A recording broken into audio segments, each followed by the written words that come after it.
Nin explains the rules of Olympic fencing. Fencing, sometimes referred to as Olympic fencing, is a combat sport that is contested between two people with swords. A word of warning before you continue to watch this video. Don't blink.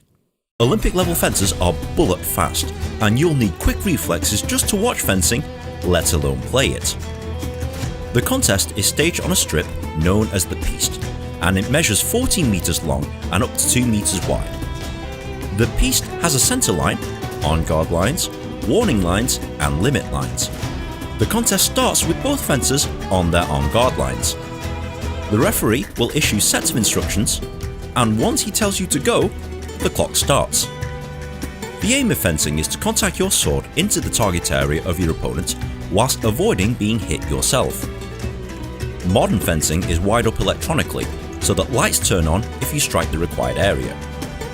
This is to indicate to the referee and spectators who hit who first. If you hit the required area, you score 1 hit and the clock stops. The whole process starts all over again, and for individual contests, you compete against another individual. Elimination matches are contested in 3 periods of 3 minutes each. Whoever scores 15 points first, or who has the highest number of points after 3 periods, wins. In team competition, you are part of a 3-person team, and you have to fight the 3 fencers on the opposing team. The contest is contested in 9 periods of 3 minutes each. The highest score at the end of time wins. Huh, that was easy.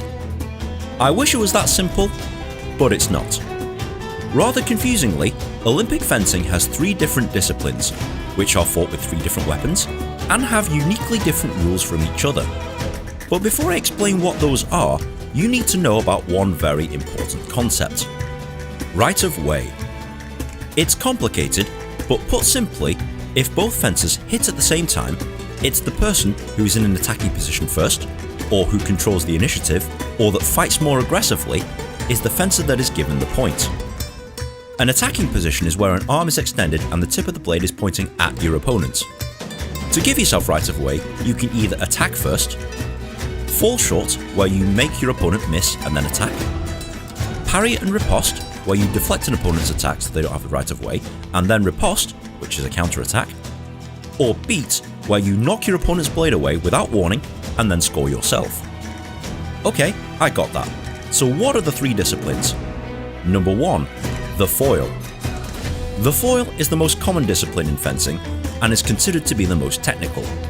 The foil is the smallest and lightest of the 3 weapons, and the target area is anywhere on the torso or back.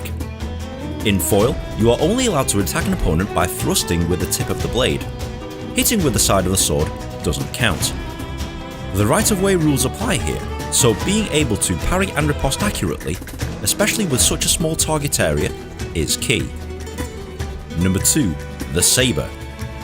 The saber is the fastest of the 3 disciplines.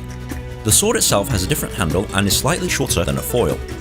The target area is now anywhere above the waist. The saber is the only discipline where you are allowed to cut or slash with the side of your blade, as opposed to attacking with just the tip.